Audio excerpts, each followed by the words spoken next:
Hello everyone, welcome to our channel Tech for Info. Myself Srishti Varshan and I will be your instructor throughout this journey. So as we know, we have started our journey in CUET entrance examination preparation series, and the first chapter which we have discussed in this series is vectors. Here we are going to discuss about the vector addition जो हमने previous video में किए थे, types of vectors किए थे. अब हम इस वीडियो में उसके आगे के करेंगे. टाइप्स ऑफ वेक्टर्स कंप्लीट हो चुका है. अब इस वीडियो में हम वेक्टर एडिशन करेंगे. So first law which is in the vector addition is triangular law.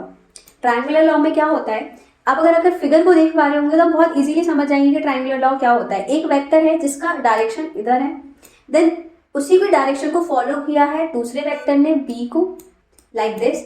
अब जो रिजल्टेंट वेक्टर होगा वो क्या होगा, इन दोनों वेक्टर का सम होगा. वो क्या होगा, इन दोनों वेक्टर्स का सम होगा. And this is called triangular law. Means direction, इन दोनों वेक्टर्स की डायरेक्शन क्या है, सेम है. जिस डायरेक्शन में ए जा रहा है उसी डायरेक्शन में बी जा रहा है, but the resultant vector which is the sum of these two vector is in the opposite direction. Definition एक बार पढ़ते हैं. If in a triangle A B C, AB equals to A vector and B equals to B vector, small b, and then AB plus BC equal to AC. तो ये AC हमारा क्या होगा, addition of these two vector, means C is equal to A plus C. इससे related questions करेंगे तब आपको बहुत अच्छे से क्लियर हो जाएगा.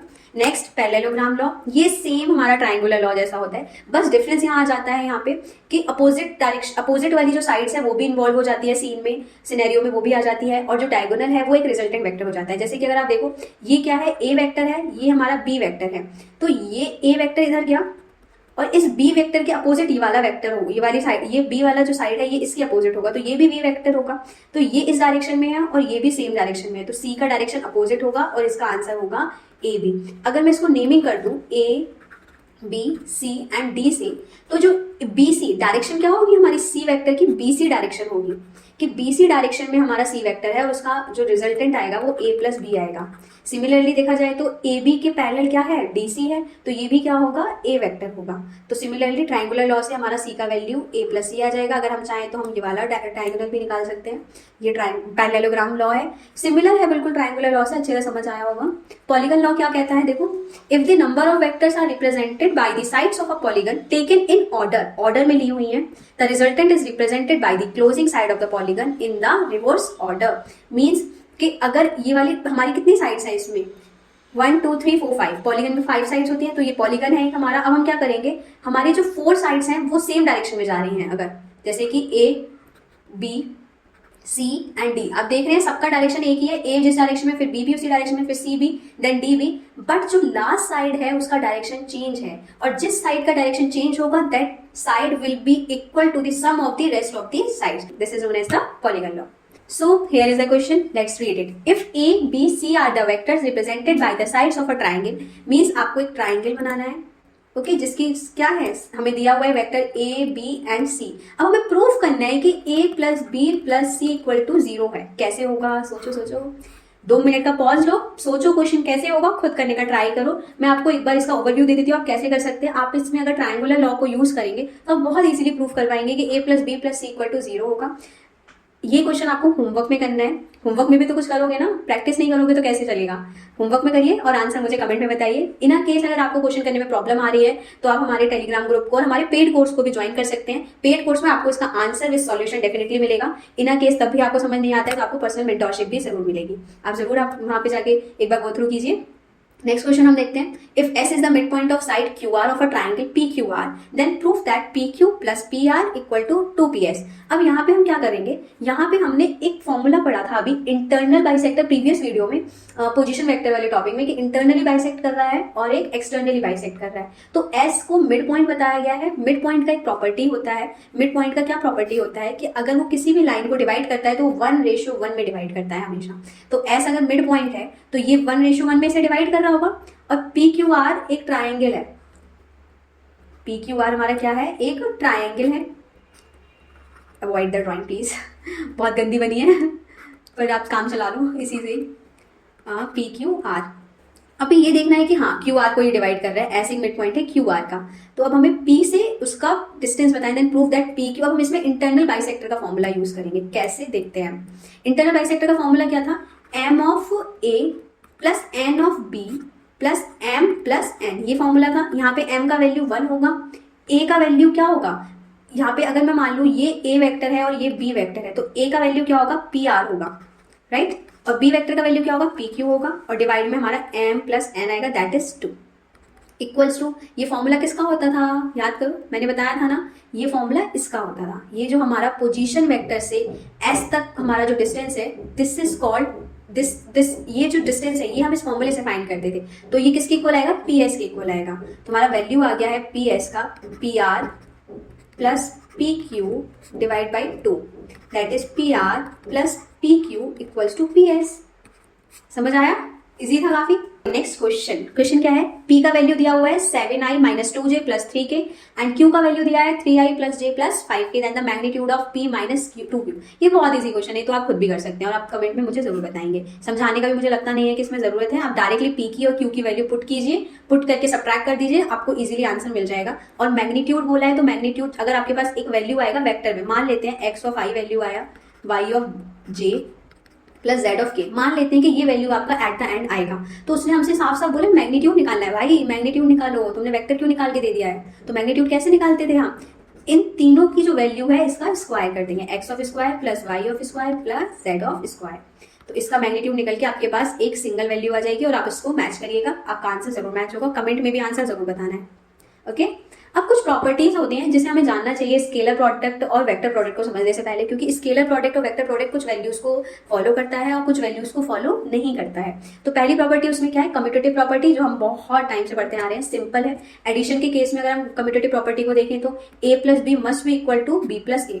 मुझे लगता नहीं है इसको एग्जाम्पल से समझाने की नीड है। अगर आप कोई भी ए वेक्टर ले लें, फॉर एग्जाम्पल आपने आई ले लिया है ए वेक्टर और आपने बी वेक्टर ले लिया 2i, तो अगर मैं a प्लस बी को ऐड करूंगी तो 3i आएगा और b प्लस ए को भी ऐड करूंगी तो भी 3i ही आएगा। Simple enough. एसोसिएटिव प्रॉपर्टी, ये भी हमें पता हुआ है क्या होता है, ये सिंपल होता है कि एसोसिएटिव प्रॉपर्टी में क्या होता है, a plus B plus C must be equal to a plus, इसमें क्या है, अगर मेरे पास a का वैल्यू है कुछ, सॉरी अपने आप चल रहा है ये, लीव चलने दो, हम आगे पढ़ते हैं पहले, टाइम वेस्ट किए बिना। अगर मैं देखूं कि a का वैल्यू i है और b का वैल्यू 2i है और c का वैल्यू 3i है, ठीक है, तो पहले b प्लस सी को प्लस कर लिया, चलो 5i आ गया। अब मैं इसमें अगर a को ऐड करूंगी b प्लस सी में तो क्या आ जाएगा, 6i आ जाएगा, ओके। और इसका अगर ये वाला भी एक्सप्रेशन निकालें हम, ये वाला एक्सप्रेशन हमने निकाल लिया, अगर मैं ये एक्सप्रेशन निकालूं, a प्लस बी को पहले ऐड कर लूँ, a प्लस बी को ऐड करके मेरा 3i आ गया और उसमें c ऐड करूँ 3i तो भी 6i है। इट मीन्स कि एसोसिएटिव प्रॉपर्टी भी ये फॉलो करता है। अब हमारे पास फिर से कुछ एग्जांपल्स आए हैं, क्या है देखते हैं। If the position vector of a and b respectively then find A B. यार ये तो बहुत ईजी है, अभी प्रीवियस वीडियो में तो हमने किया ही था इस क्वेश्चन को कि ए बी वेक्टर निकालना है, इसमें तो मैग्नीट्यूड भी नहीं बोला, मीन्स इसका आंसर किस में आएगा, हमारा आई जे के में आएगा। मान लो हमारा आंसर ये आया, तो यहाँ पे आपको वैल्यू निकालने की नीड नहीं है क्योंकि मैग्नीट्यूड नहीं बोला है। प्लीज स्टूडेंट्स इस जगह आप कंफ्यूज नहीं होंगे। अगर मैग्नीट्यूड बोला है तो आप मैग्नीट्यूड का फॉर्मुला लगाएंगे, root of x square plus y square plus z square. अगर मैग्नीट्यूड नहीं बोला है तो आप सिंपल वेक्टर में आंसर छोड़ देंगे। सिंपल आपको डिस्टेंस निकालनी है, आपको इसमें से इसको सब्ट्रैक्ट कर देना है, आपका आंसर आ जाएगा। Next, vectors drawn from the origin O to the points A, B, C are respectively A, B and this. Find AC and BC. अब हमारा क्या है, एक ट्राइंगल है, लेट अब इसका नेमिंग कर लो पहले, A, this is B and this is C. तो A का वेक्टर B A है, रेस्पेक्टिवली बोला है मतलब लाइन से चल रहा है, A का A है, B का B है और C का 4a माइनस 3b है। अब आपको ए बी ए सी निकालना है, जैसे ए सी निकालना है देखो इस डायरेक्शन में, तो मैंने क्या बताया था आपको प्रीवियस वीडियो में कि सी वाले कोऑर्डिनेट में से बी वाले को माइनस करना है, सिंपली आप माइनस करके आंसर दिखा देना। अगर आपको डायरेक्टली पोजीशन वेक्टर्स दिए होते हैं तो आप डायरेक्टली फाइंड कर सकते हैं। 1 by 1 सबके आंसर्स आपको कमेंट में जरूर बताने हैं मुझे, ओके। अब हम क्या पढ़ेंगे, हमने वेक्टर एडिशन अभी पढ़ा सिंपल, उसमें कुछ प्रॉपर्टीज हमने देखी। अब हम क्या पढ़ेंगे, एनालिटिकल मेथड, जिसमें हम वेक्टर एडिशन को करते हैं। देखो यहाँ पे प्रूफ वगैरह यहाँ इन्वॉल्व किया हुआ है, बट इतना ज्यादा नीड नहीं होता है प्रूफ का। सिंपल इंपॉर्टेंट क्या है, ये एक्सप्रेशन जो आपको दिख रहा है, ये एक्सप्रेशन आपको दिख रहा है, ये एक्सप्रेशन बहुत ज्यादा जरूरी है। सिंपल ये बता रहा है हमें कि ये फिगर बहुत ध्यान से देखो, फिगर में क्या है, एक वेक्टर है हमारे पास P, एक वेक्टर है हमारे पास Q और ये पैरेललोग्राम की शेप बन रही है, तो हमें पता है अगर ये Q है तो ये भी क्या होगा, Q होगा, ठीक है। अब ये अगर ये इधर जा रहा है और इसका डायरेक्शन इधर जा रहा है तो ये क्या होगा, R जो होगा, R को हमें फाइंड करना है, ठीक है।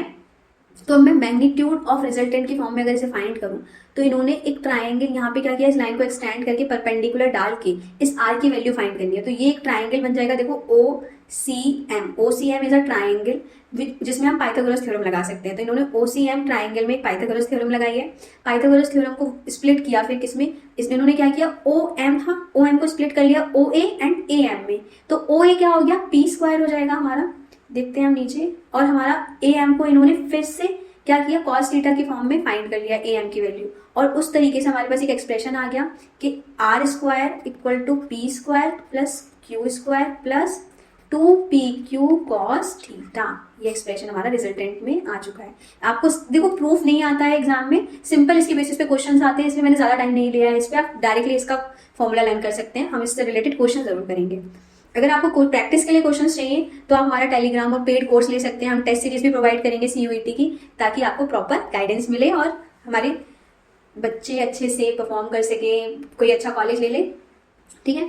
और यहाँ पे भी कुछ ऐसा सच नहीं है, यहाँ पे भी बस इतना बताया है कि अगर मैं यहाँ पे क्या बोल रहा है कि अगर एक वेक्टर दूसरे वेक्टर के पैरेलल है तो उन दोनों के बीच का एंगल कितना होगा, थीटा, 0 होगा। भाई इंक्लाइन थोड़ी ना एक दूसरे से, सिर्फ पैरेलल ही तो है, तो हमें पता है पैरेलल में एंगल कितना होता है, 0 होता है। तो cos 0 की वैल्यू भी हमें पता है क्या होती है, cos 0 का वैल्यू 1 होता है। और इस वैल्यू के अकॉर्डिंग हमने प्रॉपर्टी लगाती A² plus B² plus 2AB की, और ये P प्लस Q का होल स्क्वायर हो गया। Then R equal to P plus Q। यहाँ पे आप tan अल्फा की है, tan अल्फा इन्होंने सिंपल फाइंड किया है cos थीटा वगैरह से। यहाँ पे इन्होंने फॉर्मूला लगा के हमने tan अल्फा फाइंड किया है। tan अल्फा को भी इन्होंने सिंपली बताया हुआ है, अल्फा फाइंड करना है कि अल्फा हमने 0 कैसे निकाला। बट देखो ऊपर ही लिखा हुआ है कि पैरेलल वेक्टर्स हैं। बहुत कॉमन वाली बात है कि पैरेलल वेक्टर है तो पैरेलल वेक्टर का जो थीटा होता है वो 0 होता है। अब अगर थीटा 90 है तो 90 का वैल्यू भी हमें पता है कि 90 का वैल्यू कितना होता है, 0 होता है। तो सिंपली P² प्लस Q² आ जाएगा रूट में। ओके अगर थीटा हमारा 180 डिग्री है तो cos 180 डिग्री की वैल्यू कितना होता है, -1 होता है। तो प्रॉपर्टी हो जाएगी P माइनस Q। तो R equal to P minus Q। आप इसे डायरेक्टली भी यूज कर सकते हैं ये एक्सप्रेशंस को, R equal to P minus Q। और हमने जो भी फॉर्मूला देखा है R equals to P² plus Q² plus 2PQ cos theta, वहां से भी आप क्वेश्चन को सॉल्व कर सकते हैं। आपको मतलब लर्न करने की सारी चीजें जरूरत नहीं है। ये सिंपली मैंने एक स्लाइड इसलिए ऐड किया है ताकि आपको ये याद रहे कि अगर इधर डायरेक्शन अगर मेरी आई जा रही है तो अगर मैं इसका अपोजिट डायरेक्शन, अगर मेरी इधर आई है, अगर मैं इसका अपोजिट लूंगी तो ये -i हो जाएगा। इधर अगर j है तो इधर क्या होगा, -j हो जाएगा। तो डायरेक्शन अगर मैं अपोजिट करती हूँ तो माइनस जरूर आ जाता है। ये आपको बहुत अच्छे से याद रखना है। कॉम्पोनेंट्स बहुत ईजी है। ये हमारा एक वेक्टर ax है, एक वेक्टर ay है। अब मुझे a निकालना है। सिंपली आप इसमें साइन थीटा का प्रॉपर्टी लगा दो। आपने साइन थीटा का प्रॉपर्टी लगाया, आपको a ऑफ y पता चल गया, मतलब component in the direction of y। ax क्या है, component in the direction of x। अगर आपको a की डायरेक्शन में, x की डायरेक्शन में कॉम्पोनेंट निकालना है तो cos थीटा फॉर्मूले में आएगा। अगर आपको y की डायरेक्शन में कॉम्पोनेंट निकालना है तो साइन थीटा आपके फॉर्मूले में आएगा।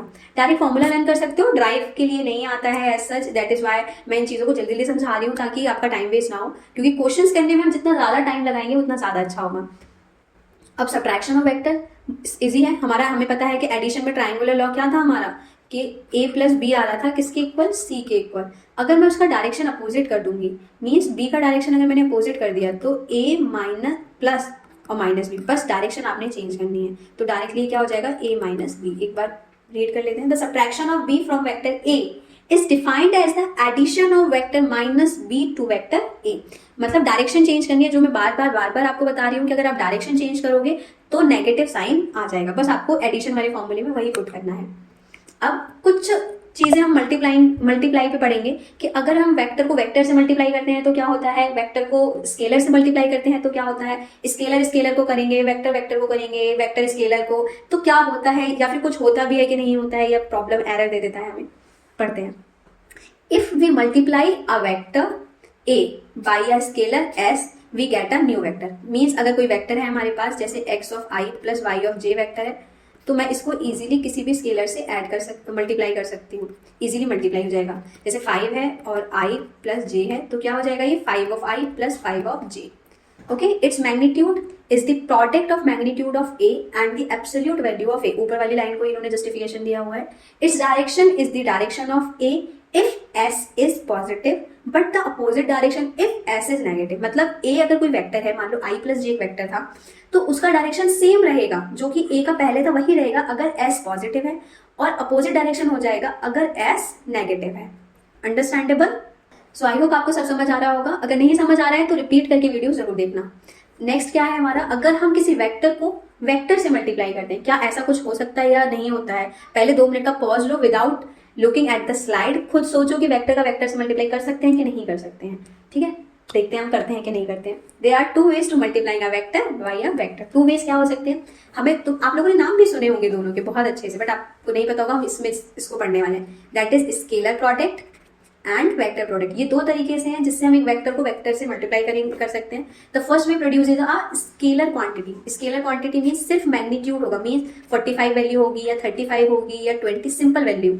और दूसरा जो चीज है वेक्टर क्वांटिटी मीन्स वहां पे क्या होगा, आई जे प्लस के की फॉर्म में होगा, वहां पे डायरेक्शन भी होगी। हमें पता है कि आई जे के क्या है, एक्स वाई जेड की डायरेक्शन है रेस्पेक्टिवली। स्केलर प्रोडक्ट हम पहले देखेंगे। स्केलर प्रोडक्ट का पहले तो आप फॉर्मूला देख लीजिए, सिंपल है कि अगर हमारे पास एक वेक्टर है ए, एक वेक्टर है B, A B are 2 vectors, तो अगर मुझे ए डॉट बी करना है तो सिंपल फॉर्मूले से कर सकते हैं, ए बी कॉस थीटा।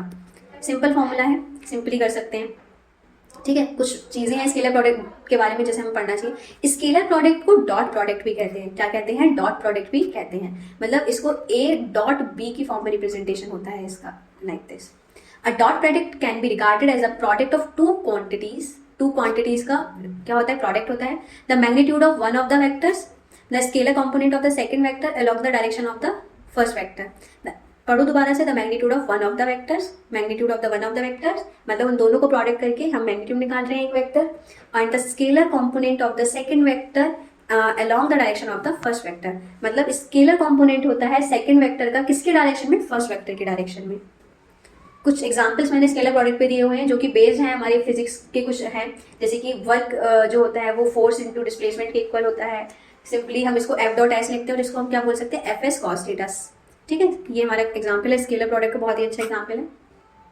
अब कुछ प्रॉपर्टीज होती हैं जो स्केलर प्रोडक्ट फॉलो करता है ना। कुछ प्रॉपर्टीज होंगी जो ये नहीं भी फॉलो करता होगा, तो हम पहले वो देखते हैं कि कौन कौन सी प्रॉपर्टीज हैं जो कि ये फॉलो करता है। कम्यूटेटिव प्रॉपर्टी, आपको क्या लगता है फॉलो करता है? पॉज लो, सोचो और कमेंट में बताओ कि फॉलो करता है कि नहीं करता है। हम आगे बढ़ते हैं जब तक। ए डॉट बी, मतलब क्या होगा? ए डॉट बी को एक्सप्लोर करेंगे पूरा, तो कि एक्सपैंड करेंगे। ए बी कॉस थीटा, फिर B dot A, B A cos theta. अब ए बी और बी ए क्या होता है? ये इक्वल होते हैं हमारे स्केलर में। अगर मैं ए डॉट बी करूं मीन्स 2i का प्रोडक्ट करूं मैं 4 ऑफ i से, तो क्या होगा? 4 टू जा 8i स्क्वायर, ऐसा हो जाता है। और यहाँ i स्क्वायर का वैल्यू होता है 1, तो 8 इंटू 1 सिंपल वैल्यू हो जाएगी 8। अगर मैं 4i को 2i से करूंगी तब भी सेम ही वैल्यू आएगी। तो स्केलर प्रोडक्ट क्या होता है? कम्यूटेटिव होता है। सिमिलरली स्केलर प्रोडक्ट डिस्ट्रीब्यूटिव भी होता है। सिमिलर एग्जांपल्स अगर आप ट्राई करेंगे सॉल्व करने के तो आपको बहुत क्लियर हो जाएगी ये वाली प्रॉपर्टी भी। Similar, the scalar product of 2 vectors is 0। क्यों 0 क्यों होता है भाई? ये भी बहुत इजी है। मान लेते हैं ये है और हम, ये हमारा एक वेक्टर ए है और ये हमारा एक वेक्टर बी है। अब मैं ए डॉट बी निकाल रही हूँ जिसका होता है मेरा A B cos theta, right. अगर थीटा 90 है तो हमें पता है कि कॉस 90 का वैल्यू तो 0 होता है यार, है ना। तो फिर सिंपल हो गया यार, ये तो A dot B equal to 0 हो गया, सिंपल। तो ए डॉट बी क्या हो गया? 0 हो गया। नेक्स्ट क्या है हमारा कि 2 पैरेलल वेक्टर्स क्या होंगे? थीटा 0 हो गया तो ए डॉट बी किसके इक्वल हो जाएगा? दोनों वेक्टर के प्रोडक्ट के इक्वल हो जाएगा। मतलब ए डॉट, अगर मैं देखूं कि ए डॉट बी किसके इक्वल हो जाएगा? ए बी के इक्वल हो जाएगा, सिंपल। फिफ्थ क्या है? अगर एंटी पैरेलल है, एंटी पैरेलल का मतलब क्या होता है कि अपोजिट डायरेक्शन में है दोनों vector, these are called as anti parallel. अगर एंटी पैरेलल है तो इन दोनों के बीच का एंगल कितना होगा? 180 डिग्री होगा। 180 डिग्री का वैल्यू कितना होता है? -1 होता है। तो ए डॉट बी क्या होगा? नेगेशन ऑफ द वेक्टर्स होगा। Okay, next, the scalar product of a vector with itself is equal to the square of its magnitude. अभी देखो यहाँ पे बहुत अच्छे से देखो कि एक वेक्टर खुद के साथ ही अपना प्रोडक्ट कर रहा है, मींस ए डॉट ए कर रहा है, तो मींस ए cos 0, क्योंकि दोनों ओवरलैप कर जाएंगे तो 0 हो जाएगा ना उसका थीटा बीच में। तो क्या हो गया मेरा ए cos 0, ए क्या हो गया? ए स्क्वायर हो गया, इक्वल टू cos 0 की वैल्यू कितनी होती है? 1 होती है। और ए स्क्वायर, मान लो यहाँ पे हमारा 2 ऑफ आई स्क्वायर आया है, तो यहाँ पे आई स्क्वायर का वैल्यू 1 होता है, तो सिर्फ ए की वैल्यू आ जाती है 2 इंटू 1। तो इसलिए यहाँ पे इन्होंने बोला है कि यहाँ पे स्क्वायर हट गया, यहाँ स्क्वायर भी होगा। A dot A is equals to A square. Okay, ठीक है। सेकंड प्रॉपर्टी हमारी क्या है? The scalar product of 2 same unit vectors is 1 and 2 different unit vectors is zero. Means अगर मेरे पास एक प्लेन है, प्लेन मतलब वही आई जे के का प्लेन है, एक्स वाई डायरेक्शन का, आई जे एंड के, तो अगर मैं आई का प्रोडक्ट करूंगी तो स्केलर क्वांटिटी में उसका वैल्यू क्या होगा, 1 होगा, क्योंकि हमने अभी प्रीवियस स्लाइड में देखा है कि आई स्क्वायर क्या होता है, 1 होता है। इससे अगर हम प्रूफ करना चाहें बहुत इजीली कर लेंगे कि आई मतलब i into i and cos 0 equal to 1, तो that is i square simply, और आई स्क्वायर 1 होता है। तो अगर कोई वेक्टर का डॉट प्रोडक्ट हम उसी वेक्टर से करते हैं तो क्या होगा, 1 होगा। Means I square equal to 1, J square equal to 1 and K square equal to 1। और अगर हम डिफरेंट से करेंगे तो क्या होगा, वो 0 होगा। जैसे हमने इसमें देखा था कि अगर वो अपोजिट डायरेक्शन में है तो क्या हो रहा है, 90 डिग्री बना रहा है तो क्या हो रहा है, 0 हो रहा है। तो हमें पता है कि ये जो प्लेन है हमारा एक्स वाई जेड आपस में 90 डिग्री के होते हैं, आपस में परपेंडिकुलर होते हैं, तो हमारा क्या होगा, आई का जे से प्रोडक्ट, जे का के से प्रोडक्ट और के का आई से प्रोडक्ट क्या होगा, 0 होगा।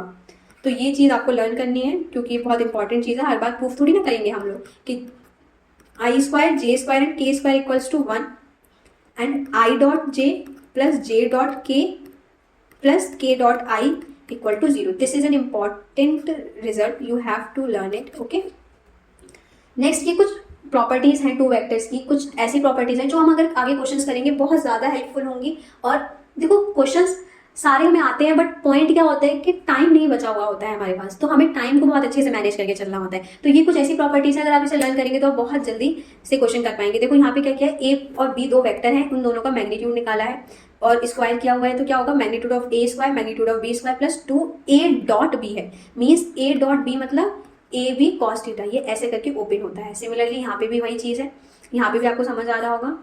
ये इन दोनों का सिंपली मल्टीप्लाई कर दिया है और लास्ट में हमारा वो कैंसिल हो गया होगा, 2a डॉट बी माइनस करके वो कैंसिल हो जाएगा।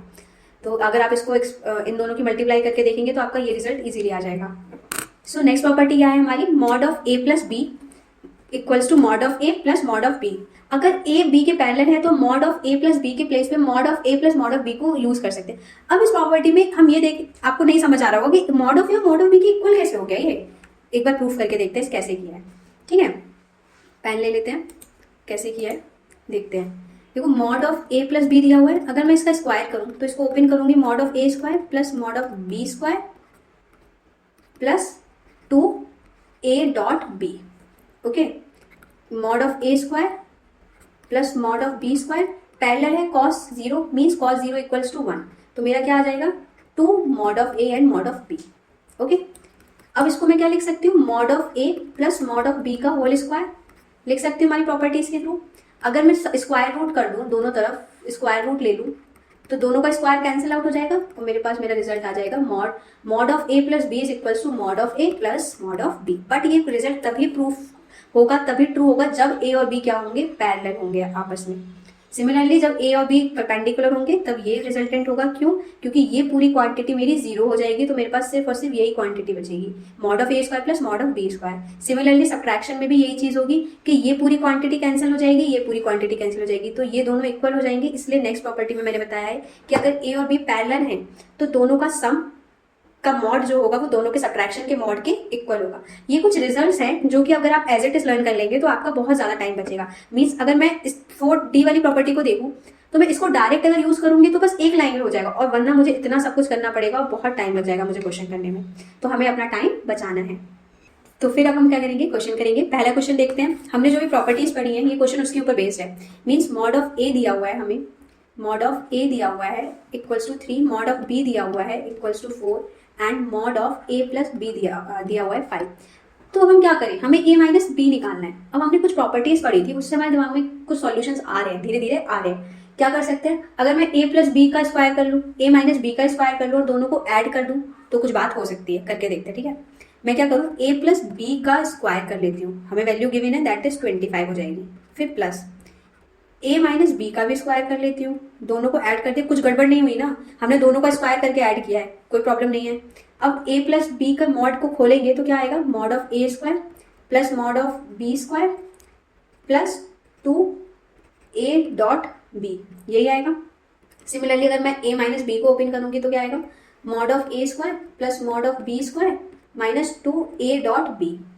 ठीक है, देखते हैं, ये तो ये कट जाएगा, कैंसिल हो जाएगा, प्लस माइनस हमारे पास क्या आ जाएगा, 2 of mod of A square plus 2 of mod of B square. अरे वाह, यहाँ पे तो वैल्यूज भी गिवन है हमें, हम इसको एज इट इज छोड़ देते हैं। 25 हमारे पास गिवन है, इसको एज इट इज छोड़ देते हैं। 2 मॉड ऑफ ए की वैल्यू कितनी गिवन है हमारे पास 3 का स्क्वायर कितना हो गया 9। 2 मॉड ऑफ बी की वैल्यू कितनी है 4 का स्क्वायर 16। ओके, दैट इज 9 2 जा 18, 16 2 जा 32। ये हमारे पास क्या आ जाएगा 50। क्या आया हमारे पास 50 आ गया। अब हमें दिख रहा है कि वहां पे मेरे पास क्या क्या बचा था, a माइनस बी का मॉड था का स्क्वायर, और यहाँ 50 इधर 25 था, यहाँ आके माइनस का हो गया 25 का अगर आप रूट लेंगे तो आपके पास क्या आ जाएगा 5। तो a माइनस बी की वैल्यू मेरे पास क्या आ गई 5। होप समझ आया होगा। एक बार फिर से रिपीट कर रही हूँ। हमने प्रॉपर्टीज पढ़ी थी जहां पे हमने पढ़ा था कि a प्लस बी के मॉड का स्क्वायर कैसे ओपन होता है, a माइनस बी के मॉड का स्क्वायर भी हमने कैसे ओपन करता है वो पढ़ा था। तो हम क्या करेंगे a प्लस बी का मॉड का स्क्वायर करेंगे, a माइनस बी के मॉड का स्क्वायर करेंगे और दोनों को ऐड कर देंगे।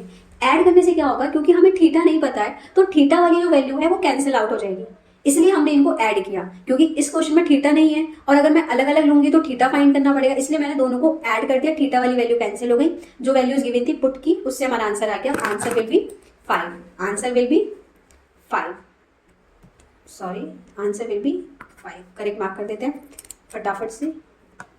ठीक है, अब मैं एक क्वेश्चन ले लेती हूँ, किस पे हम डॉट प्रोडक्ट के क्वेश्चन कर लेते हैं अच्छे से, ताकि थोड़ा कॉन्फिडेंस तो आ जाए यार कि डॉट प्रोडक्ट किया है।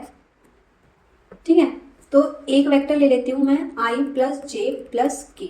ठीक है, एक वेक्टर ले लेती हूँ 2i plus 3j plus 4k। अब यहाँ पे हमें थीटा नहीं गिवन है, थीटा नहीं गिवन है, हमें क्या गिवन है, सिर्फ a और b दो वेक्टर गिवन है और मेरे से बोला है a डॉट b फाइंड करो। तो कैसे फाइंड करेंगे, सिंपल इन दोनों को मल्टीप्लाई करेंगे हम। जब हमें थीटा नहीं गिवन होगा तो हम क्या करेंगे, सिंपल हम वैल्यू को मल्टीप्लाई करेंगे, उनका डॉट प्रोडक्ट फाइंड करेंगे ऐसे।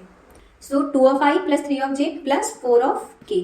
अब मेरे पास जब हमें थीटा नहीं गिवन होगा, डॉट प्रोडक्ट के केस में हम दोनों वेक्टर्स को डायरेक्ट मल्टीप्लाई कर देंगे, मीन्स उनका डॉट कर देंगे। डॉट कैसे होगा, यहाँ पे हमने पढ़ा था कि i जब डॉट होता है तो 1 बना देता है, i स्क्वायर इक्वल्स टू 1। लेकिन जब i डॉट j होता है तो क्या बनाता है, 0 बनाता है। i डॉट k होता है, मतलब अगर आप उसका डॉट प्रोडक्ट खुद से कर रहे हैं तो ही सिर्फ 1 होगा, अगर वो किसी और से अपना डॉट प्रोडक्ट कर रहे हैं तो 0 हो जाएगा। तो बस अब हमें ये पता है तो हम डायरेक्ट मल्टीप्लाई करेंगे। 2 इसका क्या है, कोफिशिएंट 1 है, तो 2 into 1 I square, means I square की वैल्यू 1 प्लस, अगर अब मैं 2i की मल्टीप्लाई j से करूंगी तो 0 होगा, k से करूंगी तो भी 0 होगा।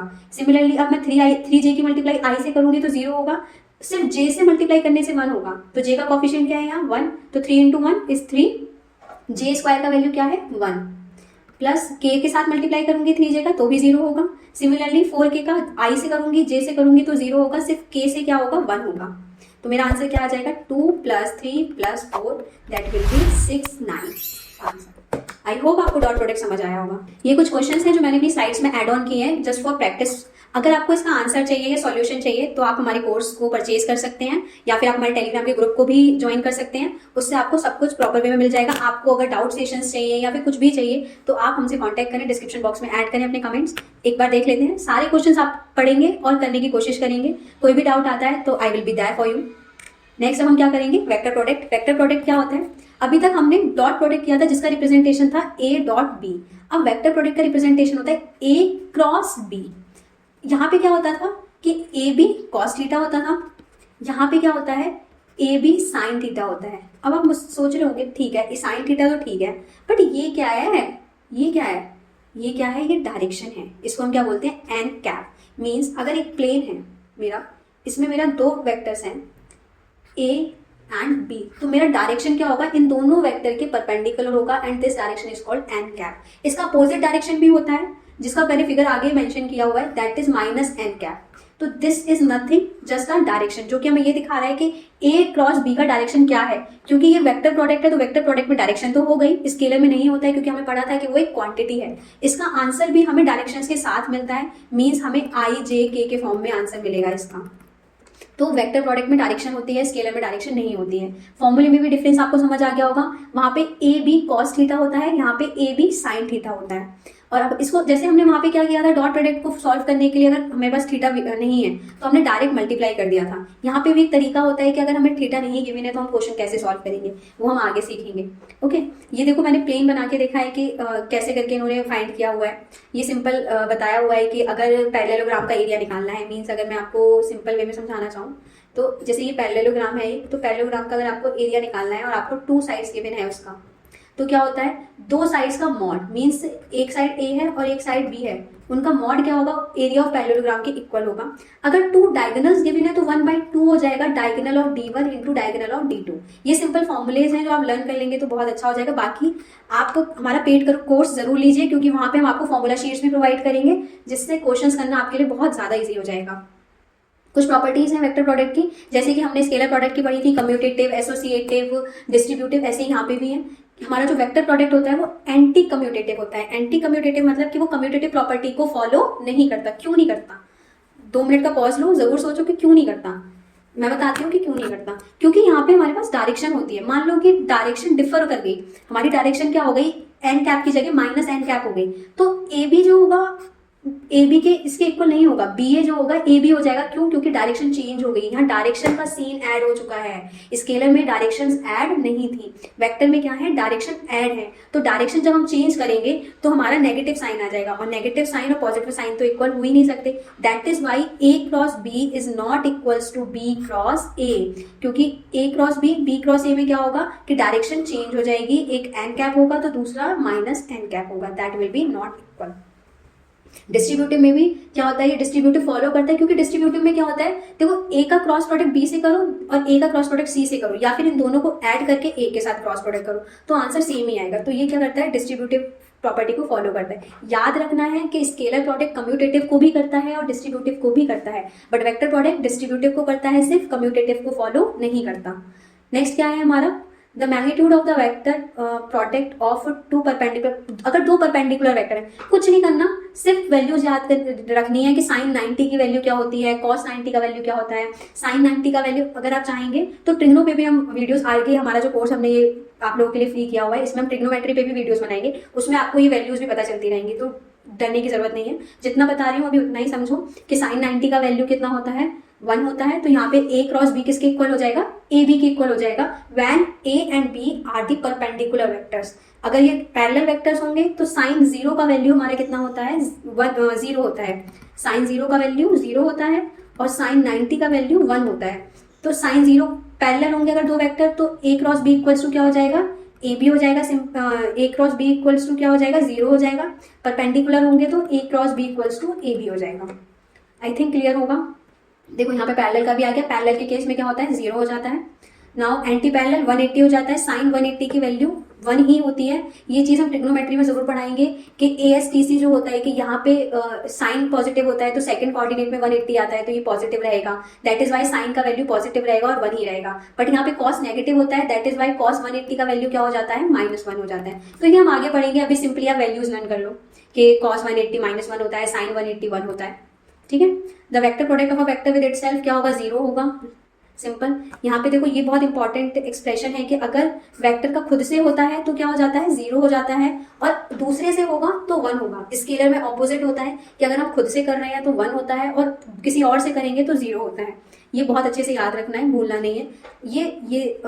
ये कुछ लर्न करना है, एक्सप्रेशन कर सकते हैं, बट मैं इसका इजी तरीका भी आपको बताती हूँ। अब ये इजी तरीका क्या है, अगर आप सेम डायरेक्शन में चल रहे हैं तो प्लस प्लस आता जाएगा, मीन्स अभी मैं बताती हूँ। और ये क्या है, ऑपोजिट डायरेक्शन। देखो ऑपोजिट डायरेक्शन में चल रहे हैं तो नेगेटिव का सीन आएगा।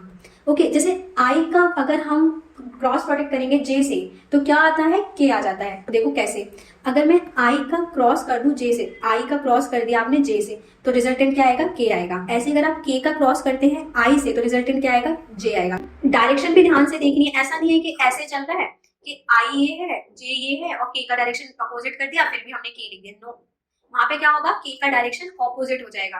के का डायरेक्शन क्या होगा, ऑपोजिट हो जाएगा। तो डायरेक्शन का ध्यान देना है हमेशा, जब भी प्रोडक्ट करेंगे या कहीं पे भी ये सीन आता है तो इसे ड्रॉ करके देख लीजिए कि आई और जे, तो रिजल्टेंट क्या होगा, प्लस का के होगा। अगर आई चल रहा है, जे चल रहा है, तो अगर अपोजिट जा रहा है तो क्या होगा, माइनस के होगा। समझ आया होगा आई होप ये चीज भी आपको। नेक्स्ट टेट्राहेड्रन वगैरह है, वैसे तो ये आपके सिलेबस में है नहीं, बट स्टिल एक ओवरव्यू इसका हम ले लेते हैं कि टेट्राहेड्रॉन क्या होता है। कुछ नहीं होता, सिंपल इसके वॉल्यूम पे कभी कभार क्वेश्चन आ जाता है कि वॉल्यूम ऑफ टेट्राहेड्रॉन क्या होता है। तो वॉल्यूम ऑफ टेट्राहेड्रॉन क्या होता है कि वन, पहली बात तो टेट्राहेड्रॉन बना के मैं आपको दिखाती हूँ कि होता क्या है भाई। काइट देखिए हमने, काइट की शेप में होता है डायमंड शेप। डायमंड शेप जो होती है वो शेप होती है हमारे टेट्राहेड्रॉन की, जिसमें ये होता है, ठीक है। तो अगर मुझे ये चार दिए हुए हैं, ये चार वेक्टर्स दिए हुए हैं, तो मुझे इन चार में से तीन वेक्टर्स निकालने होंगे। कैसे? जैसे अगर ए है, बी है, सी है एंड डी है, तो क्या होगा, ए बी वेक्टर मतलब पूरा ए बी निकालेंगे, बी सी निकालेंगे, सी डी निकालेंगे और इन तीनों का फाइंड करेंगे। और वॉल्यूम क्या होता है 1/6।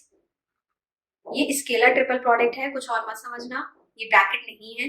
दिस ब्रैकेट जो रिप्रेजेंट कर रहे हैं ये एसटीपी को कर रहे हैं, स्केलर ट्रिपल प्रोडक्ट को कर रहे हैं।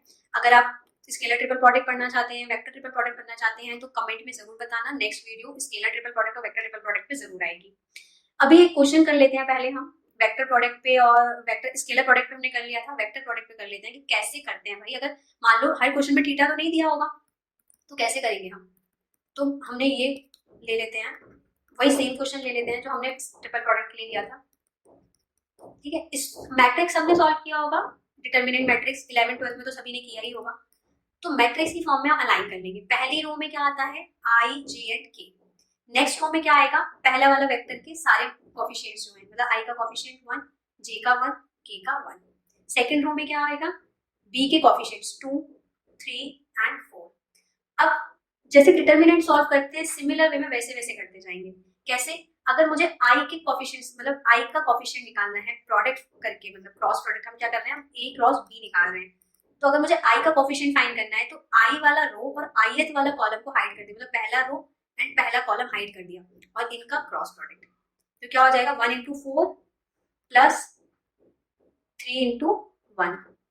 जो जे वाला होता है वो हमेशा माइनस में होता है, ये याद रखना हमेशा। अब जे वाला करना है तो जे वाला कॉलम और जेथ वाली रो, तो इनका क्रॉस प्रोडक्ट होगा। मींस 4 into 1 माइनस होता है यहाँ पे 4 minus 3 एंड 4 minus 2 और प्लस के। सिर्फ जे वाला जो कोफिशिएंट हो, जे का जो साइन होता है वो नेगेटिव होता है, बाकी आई का और के का दोनों का पॉजिटिव होता है। डिटर्मिनेंट सॉल्व करना अगर किसी को नहीं आता है तो हम मैट्रिक्स भी कराएंगे, उसमें आपको डिटर्मिनेंट सॉल्व करना भी सिखाएंगे। So don't worry about that. अभी आप सिर्फ इतना सीखो, आगे और भी क्वेश्चंस मैं नेक्स्ट वीडियोस में लेके आऊंगी, तो जे करने की जरूरत नहीं है। पहला क्वेश्चन है इसलिए थोड़ा दिक्कत होगा आपको। जे वाला अगर हम फाइंड कर रहे हैं तो जे वाला रो एंड जे वाला कॉलम हाइड करेंगे, that will be 3 minus 2। Answer कितना हो जाएगा, i minus of 2j and plus K, that is answer. देख लो आप, आई जे के में आंसर आया है। एक और क्वेश्चन ले लेते हैं, मुझे लगता है कि क्लियर नहीं हुआ होगा क्योंकि थोड़ा टफ हो जाता है। आई प्लस 2j ले लेती हूँ यहाँ पे मैं, एंड बी ले लेती हूँ आई प्लस जे प्लस 2k, ठीक है। सिमिलर मैट्रिक्स बना लो, आई जे एंड के। आई का कोफिशिएंट 1, जे का 2 एंड के का कुछ है नहीं तो 0। आई का 1, जे का 1 एंड के का 2। अब अगर मुझे आई का कोफिशिएंट लेना है तो आई वाली रो को और कॉलम को हाइड कर देंगे और इनका cross product 2 2 4 minus 0, minus coffee होगा जे, फिर जे वाले कॉलम को हाइड कर देंगे और रो को भी, तो 2 1 2 माइनस 0। देन के वाले को हाइड कर देंगे, दैट विल बी 1 minus 2, ठीक है। तो आंसर क्या हो जाएगा, 4 of i minus 2 of j and minus 2 of k। यहाँ पे k जरूर है। एक बार और रिव्यू दे देती हूँ, एक बार और एक क्रॉस प्रोडक्ट समझा देती हूँ मैं आपको। j का कोफिशिएंट या j का साइन 0 होगा क्रॉस प्रोडक्ट में, क्योंकि हमने मतलब मैट्रिक्स में आपने पढ़ा भी होगा कोफैक्टर और माइनर, उसकी बेसिस पे ये साइंस निकलते हैं। अभी के लिए आप ये लर्न कर लो कि जे का साइन माइनस होता है। तो अगर मुझे जिसका फाइंड करना है उसके को मैं क्या करती हूँ, हाइड कर देती हूँ। जैसे कि अगर मुझे आई का फाइंड करना है तो मैं आई वाले को हाइड कर दूंगी, रो को भी और कॉलम को भी, और जो बची हुई 2 रोज रह गई मेरी अब उनका क्रॉस प्रोडक्ट निकाल लूंगी। सिमिलरली जे वाले का निकालना है तो जे का रो और जे का कॉलम हाइड कर दूंगी और बाकी के जो 2 मेरे रोज रह गए हैं उनका क्रॉस प्रोडक्ट। सिमिलरली के का करना है तो के का रो एंड के का कॉलम हाइड कर देंगे। जैसे के का कॉलम और के का रो, जैसे ये इसका रो है और ये इसका कॉलम है, ये इसका रो है एंड ये इसका कॉलम है, ये इसका रो है एंड ये इसका कॉलम है। ऐसे करके हम फाइंड कर सकते हैं। So that's it for the video. I hope सारे क्वेश्चंस आपको समझ आए होंगे, सारा टॉपिक आपको समझ आया होगा। अगर आपको कहीं भी कोई भी क्वेश्चन में प्रॉब्लम होता है, किसी भी टॉपिक में प्रॉब्लम होता है, तो कमेंट में मुझसे जरूर पूछना, मैं आपको जरूर रिप्लाई करूंगी। और उसको आपको फिर भी नहीं समझ आता है तो 1-to-1 डाउट सेशंस भी जरूर होंगे। Thank you for the day.